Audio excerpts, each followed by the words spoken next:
கர்த்தருடைய பரிசுத்தமான நாம மகிமைப்படுவதாக. ஆசீர்வாதமான ஒரு நல்ல காலை வேளையிலேயும் பாளையங்கோட்டை இந்திய தேவ சபையிலிருந்து காலை மன்னாவை உங்களுக்கு வழங்குவதில் மிகுந்த சந்தோஷம். கிருபையாய் கர்த்தர் நமக்கு தந்த நாளுக்காக கர்த்தருக்கு நன்றி சொல்வோம். இந்த நாள் ஜூலை மாதம் 23ஆம் தேதி.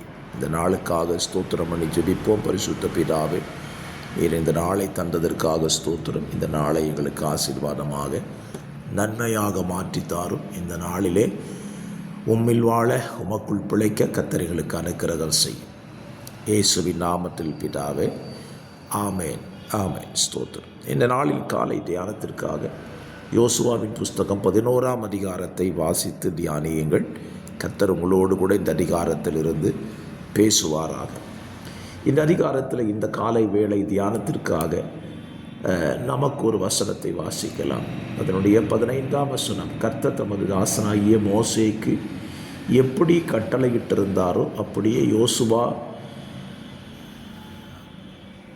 மோசே யோசுவாவுக்கு கட்டளையிட்டிருந்தான், அப்படியே யோசுவா செய்தான். அவன் கர்த்தர் மோசேக்கு கட்டளையிட்டதில் ஒன்றையும் செய்யாமல் விடவில்லை. கர்த்தர் கட்டளையிட்டதில் ஒன்றையும் செய்யாமல் விடவில்லை. இந்த காலவெளியிலே நம்முடைய வாழ்க்கையை நாம் சற்று சிந்தித்து பார்ப்போம். நாம் ஏதோ ஒன்றை மாத்திரம் செய்துவிட்டு எல்லாம் செய்துவிட்டேன் என்கிற மனநிலையிலே இன்றைக்கு தேவ ஜனங்கள் வாழுகிறதை பார்க்க முடிகிறது. கிறிஸ்தவ வாழ்க்கையில் நம்ம ஒன்றை மட்டும் செஞ்சிட்டா கர்த்தருடைய பிள்ளைகள் என்று சொல்லிவிட முடியாது. அந்த வசனத்தை கவனியுங்கள். மோசே யோசுவாவுக்கு கட்டளையிட்டதில் ஒன்றையும் செய்யாமல் விடவில்லை. அப்படியானால் தேவன் நமக்கு கட்டளையிட்டதில் ஒன்றையும் செய்யாமல் இருக்கக்கூடாது. ஒரு காரியத்தை இந்த காலவெளியில் தெளிவாய் சொல்லுகிறேன்.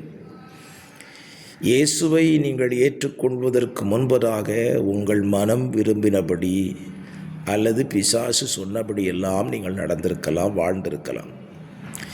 இயேசுவை ஏற்றுக்கொண்ட பிற்பாடு இயேசு சொல்லுகிறபடி தான் நீங்கள் வாழ வேண்டும். இந்த பிரமாணத்தை இன்றைக்கு அநேகர் புரிந்து கொள்ளுகிறதில்லை. இயேசுவை ஏற்றுக்கொண்டால் தங்களுக்கு பெரிய விடுதலை கிடைத்துவிட்டது என்று நினைக்கிறார்கள். நான் சொல்லுவேன், நீங்கள் இயேசுவை ஏற்றுக்கொள்ளும்போது நீங்கள் இயேசுவுக்கு அடிமைகளாக மாற வேண்டும். அந்த அடிமை என்பது அடிமைத்தனம் அல்ல. அவர் சொல்லுகிறபடி வாழ்கிற வாழ்க்கை தான் இயேசுவுக்குள் வாழுகிற வாழ்க்கை. இன்றைக்கு பல நேரங்களில் ஆண்டவர் கட்டளையிட்டதை நம்முடைய வாழ்க்கையிலே கை கொள்ளாமல் நாம் விரும்பினதை நம்முடைய வாழ்க்கையிலே செய்து கொண்டு வாழுகிறோம். தேவன் நமக்கு கட்டளையிட்டவைகள் ஏராளம் இருக்கிறது. ரட்சிக்கப்பட வேண்டியது, ஞானஸ்தானம் பெற வேண்டியது, பரிசுத்தாவியை பெற்றுக்கொள்ள வேண்டியது, பரிசுத்தமாய் வாழ்வது, சுவிசேஷத்தை அறிவிப்பது, ஆலய ஆராதனைக்கு செல்வது, இதையெல்லாம் தேவன் கட்டளையிட்டிருக்கிறார். ஸோ தேவன் கட்டளையிட்ட எல்லாவற்றையும் நாம் கடைபிடிக்க வேண்டும். ஒன்றை மாத்திரம் செய்துவிட்டு நான் எல்லாம் செய்துவிட்டேன் என்று சொல்வீர்களானால் அது உங்களையே நீங்கள் ஏமாற்றிக் கொள்ளுகிறீர்கள் என்பதுதான் அர்த்தம். யோசுவாவை குறித்து பாருங்கள்.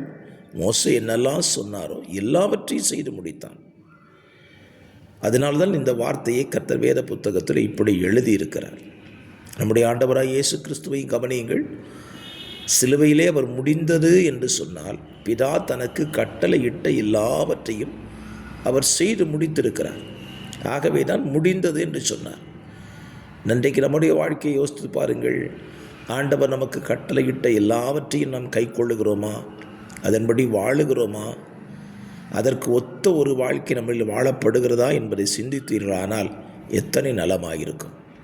ஆகவே இந்த காலவெளியிலே உங்களை நீங்கள் யோசித்து பாருங்கள்.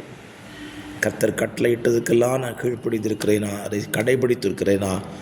இல்லை என்றால் அதை கடைபிடிக்க இன்றைக்கு உங்களை ஒப்புக் கொடுங்கள். கர்த்தர் உங்களை ஆசீர்வதிப்பார்.